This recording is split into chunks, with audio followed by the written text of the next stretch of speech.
Bossy, what's up mga kabonsay? Welcome to this channel ko guys, for today's vlog. So nandito pa rin po dito sa garden ko mga kabonsay. So yung last na upload natin ay yung minarakot natin na Vietnam Bluebell propagation ng bonsai. So ngayon, ganun pa rin po, markot pa rin, harvest pa rin tayo ng minarakot natin. Pero ngayon naman ay Picos, Texas mga kabonsay. Pero ilapit ako ng konti yung ating Picos, Texas. So ayan po, meron po tayong minarkot na 3 piraso dyan na Picos, Texas. Yan, 3. Pinagsabay-sabay na natin na minarkot yan. So ganyan pong kalaki ang puno ng mga kabonsay. Yan, pong kalaki. So ito po ay galing po yan sa Angono. Yan, ang ating Picos, Texas ito. So shoutout pala sa lahat ng member ng Art Capital Bonsai Club dyan sa Angono. Syempre dyan sa UP Diliman Bonsai Society. Shoutout sa inyo lahat dyan. Awesome guys, pati patagal na pasukan na intro ko. Kaya intro, pasok! She tells him, ooh, love, no one's ever gonna hurt you, love. I'm gonna give you all of my love. Nobody matters like you. At ayun na nga mga kabonsai. So ang gagawin natin, i-harvestin natin to. So nakita ko na may mga ugat dyan. Lapitan mo Boss Brian dito. Ayan o. So nakita nyo na ba yan? Ayan o. Mga ugat-ugat niya po yung mga kulay brown na yan. Pero mamaya ipapakita ko sa inyo pag na-harvest natin. Puputulin na natin to mga kabonsai. Tingnan natin kung kaya nating putulin itong ating cutter na mahiwaga. Kung hindi, maglalagari tayo. Masyadong mataas Tanggalin muna natin to guys. So ang ginamit natin dito, garden soil naman ang ginamit ko dito. Kung ginamit ko dun sa mga Vietnam Bluebell ko ay bunot. So ito ay lupa. So ay mga kabonsai ayan wala pa ata meron. Kaso hindi masyadong malago. Ayan. Ito na. Putulin natin. Kaya ng cutter. Tigas. Ay, yun, putol. Ano ba ito? Nakasakit pala ito dito.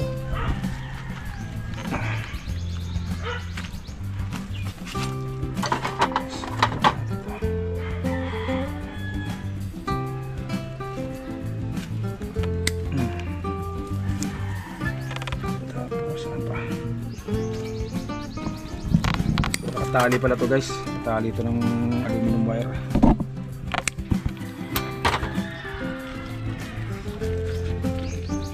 So ito na po mga kabonsai.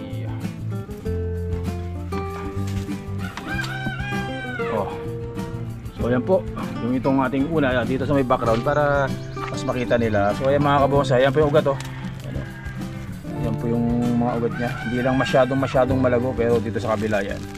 Ayan. Buhay na po yan mga kabonsai. So isa. So pwede po yung pagsabay-sabay ninyong i-markot kagaya nito. So bali 3. Pinagsabay-sabay natin sa isang puno. 3 minarkot natin guys. So kunin pa natin itong isa. Ito. Lagyan muna natin ito. Para hindi tayo sa gabal yan. Picos, Texas. So ganyan lang po ako mag-propagate. So minsan yung cuttings, yung mga dulo, nabubuhay natin. So minsan syempre minsan hindi. Mas maganda kapag markot dahil sigurado po yan 100% po yan mga kabonsai. Subok na yan, nabubuhay yan. So ito, kunin na rin natin ito guys. Dito pa sa camera natin yung Boss Brian. Kita ba? Yes. Yun, wala pa ata itong wala pa ata ang ugat. Meron konti so guys, meron na rin pero kukunti lang yung ugat niya na tumubo, pero okay na yan. Buhay na rin yan mga kabonsai. So, pangalawa.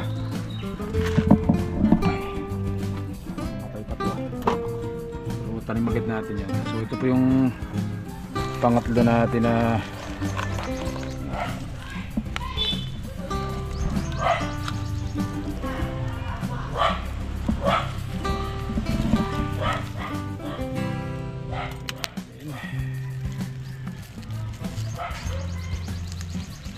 ugat na rin, pero ito ay medyo malaki. Hindi natin siguradong kayang patuloy ng cutter. Subukan natin guys. putulin ng cutter yan.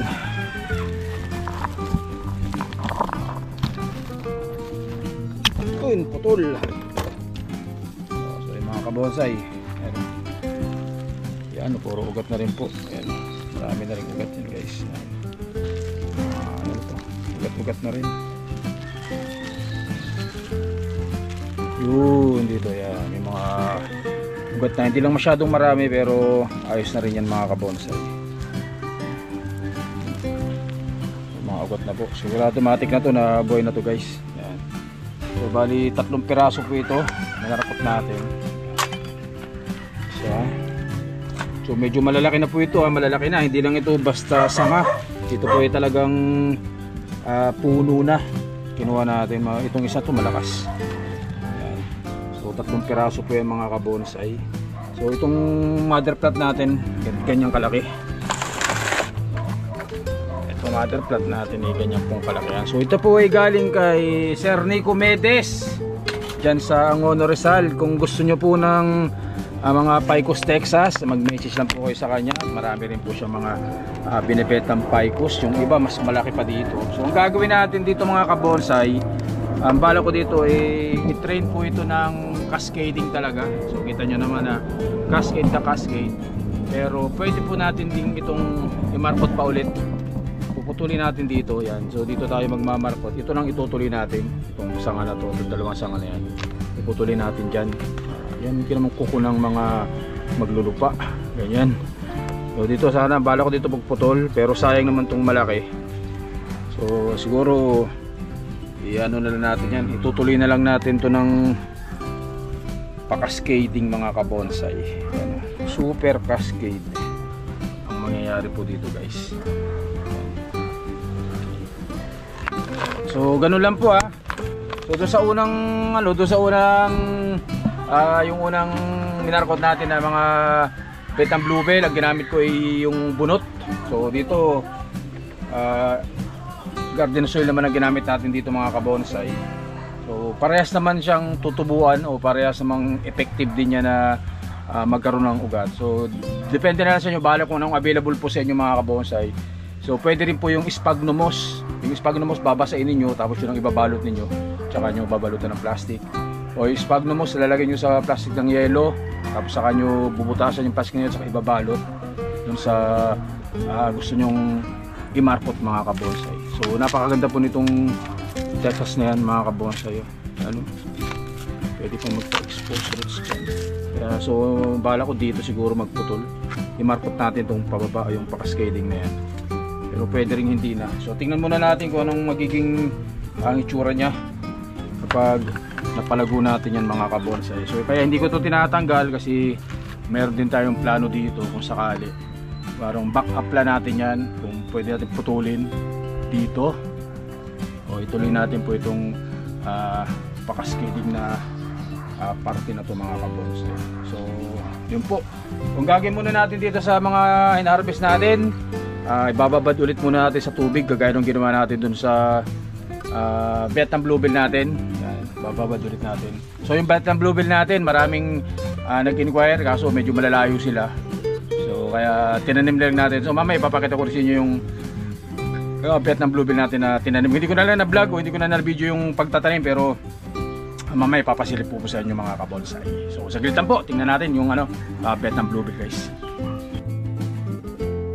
At ito na nga mga kabonsay, so ito na po yung ating betang bluebell na itanim na natin sa training pot mga kabonsay. So ayan po, ito magtutuloy ata yung bulaklak niya, ganda. So 5 piraso po yan guys. So ito yung 4 nandito sa baba. So dito natin nilagay yan sa may lilim, ayan may puno ng mangga dyan, kaya hindi masyadong naarawan dito. So kapag ganyan pong bagong harvest ninyo, yung mga minarkot ninyo, sa lilim lang po muna nyo ilagay. Tapos unti-unti nyo lang paarawan pag malakas na. After 1 month, yan, pwede na siguro paarawan yan. So natural lang po na medyo maninilaw yung daon kapag bagong harvest. Pero pag naglagas yan, susunod naman po yung mga bagong mga bagong dahon niya mga kabonsay. So yan po yung ating betang bluebell. So pasensya na po dun sa mga nag-chat, nag-PM, medyo malalayo po. Kapag naparami na lang natin to, siguro pwede na ako mag-shipping kasi 5 piraso lang po kaya hindi pa tayo nag-ship. Pero kapag maramihan na siguro yung order sa atin, nakapagparami tayo nito, pwede na tayong mag-ship nito mga kabonsay kahit saan. Kahit sa Mindanao pwede tayong magpa-ship kagaya ng mga ginawa ko dati sa mga Argao Taiwan ko. Abot po ng Mindanao yan, Visayas, yung ating mga Argao Taiwan dati nung nagsisimula pa lang ako mag-bonsai. So nagbebenta rin po tayo ng mga Argao Taiwan. So ito pinaparami natin, pinopropagate natin to para makapagparami dahil marami po naghahanap talaga sa online ito. Pero ito pa lang po na na-produce natin doon sa mother plant natin. 5 piraso pa lang po. Pero meron pa tayong gagawin mother plant, papakita ko sa inyo guys. Ito maraming bulaklak kanina po, umaga. So ito po yung isang Vietnam bluebell din natin po. So yan po, ang daming bulaklak. So ganyan po yung bulaklak niya. Yung iba matsatsambahan ninyo, makakita kayo ng halos lahat yan, puro bulaklak po yan. So ito para kahapon pa ata ito nag-umpisang magbulaklak, kaya medyo natuyo na rin yung iba. So ito po isa sa mother plant na gagawin natin. So winner na natin yan, paka-scaling din. Pero tatanim natin yan sa mas malaking training pot para magawa natin mother plant yan mga kabonsai. O si mga kabonsai, dito na lang po muna yung vlog natin. So ganun lang po mag-propagate ng Picus Texas. So minsan gamit ang cutting sanga. Basta't yung dulong-dulo lang po itatanim nyo. May posibilidad na mabuhay pero mayroon ding mamatay. So yung mga tinanim ko dati, so marami ring namatay pero may mga nabuhay. Sa sunod yun ang i-update ko sa inyo. Marami nagtatanong ng update doon. So sa sunod gagawin natin ng video yan. So ganyan lang po. Simpleng vlog lang po. Pag-harvest lang po tayo ng ating pinopropagate sa pamagitan po ng pagmamarkot na Picus Texas mga kabonsai. So yung guys, hanggang dito na lang po muna. Stay safe, syempre God bless us all po mga kabonsai. Maraming salamat po. Thank you.